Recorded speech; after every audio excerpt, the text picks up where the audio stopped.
कार्यक्रम को थोड़ा और जटिलताओं के घेराव में, युद्ध की विषमताओं में संघर्षों की कहानियां है रची। मुझे सलामी देने मेरे अपनों की भीड़ आज है खड़ी। मेरे ना रहने का गम नहीं, गर्व से तुम भविष्य के कर्णधार हैं। बिल्कुल बिल्कुल भविष्य के कर्णधार है। राष्ट्रीय एकता विकास मंच प्रत्येक प्रकार से इस विजय को आजीवन करता रहे। कि नमन उनको जिन्होंने प्राण सौंपे हैं वतन खातिर, नमन उनको सौंपे हैं वतन खातिर, नहीं स्वीकारा दूजा धर्म जुल्मी था बहुत सातिर। चलो कुछ काम ऐसा करें कि चलो कुछ काम ऐसा करें कि अपना नाम हो जाए और सुमिरन बस प्रभु का हो, और सुमिरन बस प्रभु हो जाए। सितारों से बातचीत कुछ देर करो, दर्द के मारों से बातचीत। वो जो है जितनी बधाई दी जाए वो उतने ईमानदार हैं कि वो हर तरह से ईमानदार हैं, पढ़ाने में और लिखने में सब। उनका 14 नवंबर के बजाय बाल दिवस, वीर बाल दिवस मनाया जाए, हर साल मनाया जाए, ये कहा जाता है। और मुझे उम्मीद है कि आप लोग जो है इसको वीर बाल दिवस को इस तरह से मनाएंगे हर साल। ये आज 26 जनवरी है, 26 दिसंबर को वीर बाल दिवस दिल्ली में मनाया था नरेंद्र मोदी ने, लखनऊ में पहली बार मनाया है जो है मतलब जेपी वर्मा साहब की पहल ये जो है मतलब रहेगा, हिंदुस्तान भर में जाएगा। तो सर आज के कार्यक्रम के बारे में क्या कहें, जिस तरह के कवि सम्मेलन का आयोजन किया गया? आज का एक कार्यक्रम वीर बाल दिवस के रूप में पहली बार लखनऊ में मनाया गया। पिछली बार मोदी जी ने शुरुआत की दिल्ली से इसकी, और ये उत्तर प्रदेश में लखनऊ में पहली बार मनाया गया और ये हर वर्ष मनाया जाए। आज मैं 4 पंक्तियां पढ़ना चाहता हूँ। नमन उनको जिन्होंने प्राण सौंपे हैं वतन खातिर, नहीं स्वीकारा दूजा धर्म जुल्मी था बहुत सातिर।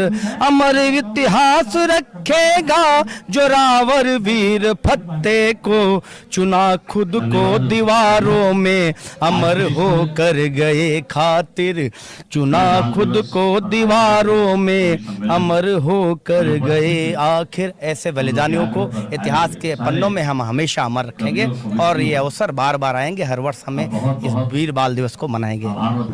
जिस तरीके से वीर बाल दिवस मनाया जा रहा है तो मैम हमारे साथ में, तो उनसे बात करेंगे आज के कार्यक्रम के बारे में क्या कहेंगी। तो मैम बहुत देखिए, इन कार्यक्रमों का उद्देश्य होता है कि हमारे आज के युवा वर्ग में अपने इतिहास के प्रति चेतना उत्पन्न हो।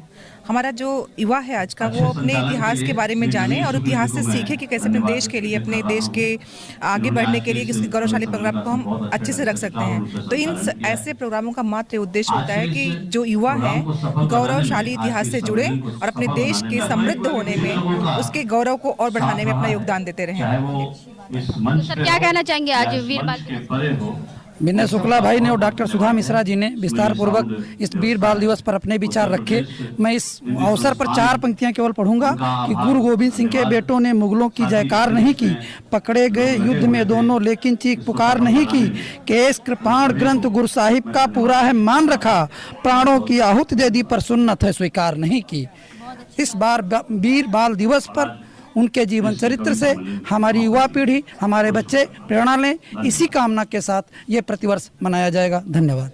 जो देश है वो त्याग, समर्पण, बलिदान के कारण ही जाना जाता है, और धर्म के लिए, देश के लिए, राष्ट्र के लिए जो बलिदान हुए, ऐसे वीर बालकों को स्मरण करने के लिए हमारे माननीय प्रधानमंत्री जी ने इसे वीर बाल दिवस के रूप में 26 दिसंबर को प्रतिवर्ष मनाए जाने का जो निश्चय किया है। हम समझते हैं कि पूरा देश इसका अभिनंदन करते हुए और वीर बाल दिवस के रूप में इस दिवस को स्मरण करेगा। इसी उद्देश्य से आज का यह कवि सम्मेलन आयोजित किया गया था। बाल दिवस के उपलक्ष्य में आज का कार्यक्रम कवि सम्मेलन के माध्यम से हिंदी संस्थान में संपन्न किया गया। इस दिन को लिए माननीय प्रधानमंत्री जी ने वीर बाल दिवस घोषित किया था गत वर्ष दिल्ली में, और उन्होंने घोषणा की थी कि ये 26 दिसंबर पूरे देश में हर साल वीर बाल दिवस के रूप में मनाया जाएगा। तो दिल्ली में कार्यक्रम लास्ट ईयर शुरू हो गया था। इस वर्ष हिंदी संस्थान के माध्यम से मैंने लखनऊ में वीर बाल दिवस के रूप में कवि सम्मेलन का आयोजन किया है, और मैं आपको आश्वस्त करता हूं कि यह आयोजन हर साल ये होता रहेगा, निरंतर होता रहेगा। कवि सम्मेलन में कहाँ से कवि लोग शामिल हैं? कवि सम्मेलन में कानपुर से भाई राजेंद्र तिवारी पधारे हैं, बाराबंकी से विनय शुक्ला हैं, रामकिशोर तिवारी हैं, सीतापुर से कमलेश मौर्य मृदु जी हैं, और ईशा सुल्तान लखनऊ से हैं, ये डॉक्टर सुधा मिश्रा लखनऊ से हैं, और बहुत सारे नाम हैं। कहाँ तक लिखेंगे तो सुबह हो जाएगी। अपना सारे लखनऊ के कवि हैं। कितने लोग शामिल हैं? 12 लोग कवि शामिल थे। एकता विकास मंच का राष्ट्रीय अध्यक्ष सत्य कुमार वर्मा आपसे बात कर रहा हूं। और आज जो है भास्कराचार्य अध्ययन केंद्र एवं राष्ट्रीय एकता विकास मंच के तत्वावधान में कार्यक्रम आयोजित किया गया। आज संपूर्ण भारत में हमारी 16 राज्यों में ये कमेटी का गठन हो चुका है। वहाँ लगभग आधे भारतवर्ष में जो है ये इस वीर बाल दिवस के रूप में हम लोग इसको आयोजित किए हैं। जिला स्तर और तहसील स्तर पे इस कार्यक्रम को किया गया है। आने वाले गत वर्षों में प्रत्येक वर्ष इसी दिन इसी तारीख के तहत 26/12 को ये कार्यक्रम पूरे देश में आयोजित किया जाएगा। हम लोग भी कहीं ना कहीं उपस्थित रहेंगे। आज हमारे अन्य प्रदेशों से भी टीम आई, जिसमें हरियाणा प्रमुख रहा, उत्तराखंड प्रमुख रहा, उत्तर प्रदेश के आगरा, बागपत, रायबरेली, बाराबंकी, फिरोजाबाद, हरदोई से भी हमारी टीम आई है। अलग अलग हमारे पदाधिकारी एवं संगठन के कार्यकर्ता यहाँ मौजूद रहे हैं। सम्मान भी किया गया किन लोगों? हमने बड़े बुजुर्गों का, हमारे जो श्रेष्ठ कवि रहे हमारे बीच उपस्थित हैं, इन सबको हमने प्रणाम करके, जो हमारे पुरोधा हैं जिनसे हमको सीखने का अवसर प्राप्त होता है, उन्होंने इस गाथा का व्याख्यान दिया, जिसमें आने वाले इतिहास के पन्नों में ये इनका भी नाम दर्ज होगा। और जो हमारे वीर शिरोमणि रहे हैं, जिन्होंने इस त्याग और बलिदान दिया है, उनके बच्चों ने त्याग और बलिदान दिया है। हमारे सिख समाज के चेयरमैन गुरु कृपाल सिंह जी हमारे बीच में उपस्थित हैं। तो ये शौर्य की जो गाथा है, जिसके आधार पर हमारी भारतवर्ष की धरती टिकी हुई है, आने वाले इतिहास के पन्नों में दर्ज होगा। और हम लोग इसको एक सेमिनार के रूप में, गोष्ठी के रूप में, आने वाले जितने भी हमारे ये अध्ययन केंद्र हैं, कोचिंग सेंटर्स हैं, कॉलेजेस हैं, वहां तक पहुंचाने का कार्य करेंगे, जिससे हमारी युवा पीढ़ी इससे सुन करके, जान करके जागृत उत्पन्न हो सके। आज हमने कई बच्चों को सम्मान के तौर पे यहाँ मंच पे उन्होंने अपने प्रस्तुति यहाँ पर दी है। और इस तरीके से हमने पूरे देश में बच्चों को आगे किया और वीर बाल गाथा के रूप में इसको प्रदर्शित किया गया है। और हमारे यहाँ जो है रायबरेली के बच्चे रहे और हमारे 2 बच्चे रहे। एक पानीपत का रहा, हमारा जो युवा प्रकोष्ठ का वहाँ पर जिला अध्यक्ष है पानीपत का, राष्ट्रीय एकता विकास मंच का, उसने मंच से अपनी उपस्थिति दी है। और एक बच्चा और था जो दूसरे जनपद से आया हुआ था। पूरित किया है। माननीय प्रधानमंत्री नरेंद्र मोदी जी ने इसकी शुरुआत पिछले साल दिल्ली से की थी, और अब की बार मेरे अग्रज JP वर्मा जी ने इसकी शुरुआत उत्तर प्रदेश हिंदी संस्थान से एक सारस्वत कवि सम्मेलन, एक काव्य संध्या के रूप में किया है। मैं 4 पंक्तियाँ, सिखों का बहुत बड़ा योगदान रहा है बलिदान का, देश के इतिहास में हमेशा अमर है वो। मैं 4 पंक्तियाँ अपनी पढ़कर उनको याद करना चाहता हूँ आज।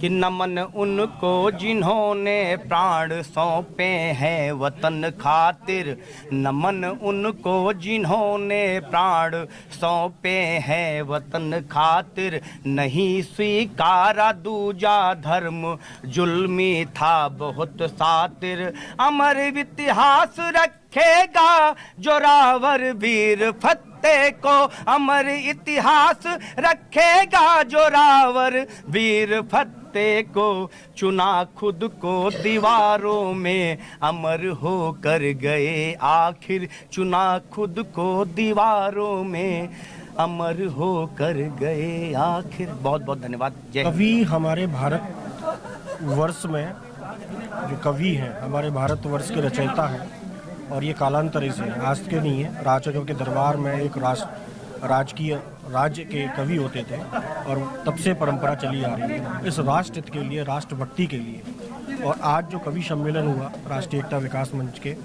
और JP वर्मा जी के माध्यम से, मैं जितेंद्र वर्मा स्वर्णकार आगरा से आया कवि सम्मेलन के लिए, क्योंकि बाल बीर आज दिन है, और जहाँ सिक्कों की कुर्बानी हमारे देश के लिए नहीं, हमारे पूरे इतिहास वर्ष के लिए एक ऐतिहासिक वो पल था, दुखद था कि आज वो रूह कांप जाती है, जो हमारे भारत देश के यशस्वी प्रधानमंत्री मोदी जी ने पिछले 2022 से आरंभ कर 26 दिसंबर को जो आज ये दिन परिवर्तित किया, उसके लिए मैं उनको बधाई देता हूं। और सबसे पहले इस उन शहीदों के लिए नमन करता हूं, अभिनंदन करता हूं। और आज जो उपस्थित कवि थे, उनके ओजस्वी कविताओं से रोम रोम खिल गया और भारतवर्ष से राष्ट्रीय एकता विकास मंच के जो टीम आई वो पूरे तरह से रोम रोम में है। और अगली वर्ष हम लोग मिलकर प्रति ब्लॉक में इस दिन को हम बाल वीर दिवस के रूप में मनाएंगे। मेरा नाम अमित झा है, मैं कानपुर से आया हूँ। मैं जेपी वर्मा जी और सत्यप्रकाश वर्मा जी का बहुत बहुत शुक्रगुजार हूँ जिन्होंने मुझे इस राष्ट्रीय एकता मंच में मुझे बुलाया है। और जितने भी मतलब इतना बड़ा प्रोग्राम हुआ वीर बाल दिवस का, मैं इससे बहुत इतने बड़े बड़े कवियों से मिलकर मुझे बहुत अच्छा लगा।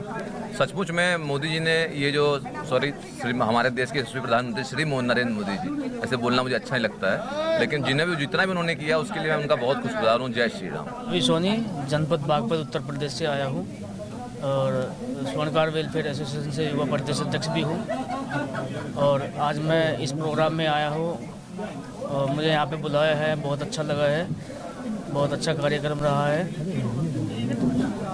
सभी का मैं बहुत बहुत धन्यवाद करना चाहता हूँ और आप सभी मीडिया का भी मैं बहुत बहुत धन्यवाद करना चाहता हूँ। आज आपने यहाँ पे कवि सम्मेलन में आए हैं, सबसे अच्छी कवि आपने सुनाई होगी, वो आप छोटी सी सुनाई। जी मैं अभी तो इसके बारे में मैं कुछ नहीं बोल सकता। कोई बात नहीं जी। सर परिचय के साथ बताइए। सर हम धीरेन्द्र सिंह रायबरेली से। आज बाल दिवस के अवसर पर जो हमें यहाँ आने का मौका मिला है, इसके लिए हम राष्ट्रीय एकता विकास मंच के संस्थापक श्री सत्य कुमार सोनी को मैं बहुत बहुत बधाई देता हूँ। गुरु कृपाल सिंह, राष्ट्रीय एकता विकास मंच वाइस प्रेसिडेंट।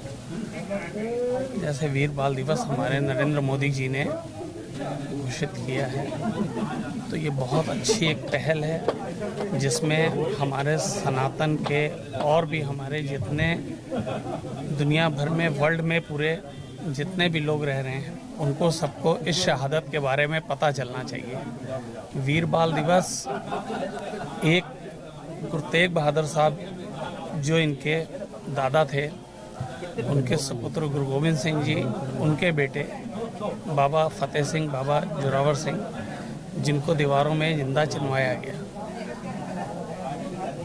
गुरु गोविंद सिंह जी 9 वर्षीय अवस्था में अपने पिताजी को इन्होंने चांदनी चौक पे शीश कुर्बान करने के लिए भेजा। जब कश्मीरी पंडितों के ऊपर विपदा आई तो उन्होंने बोला कि पिताजी इस समस्या का समाधान तभी हो सकता है जब कोई महाबलिदानी, कोई महापुरुष अपना बलिदान दे।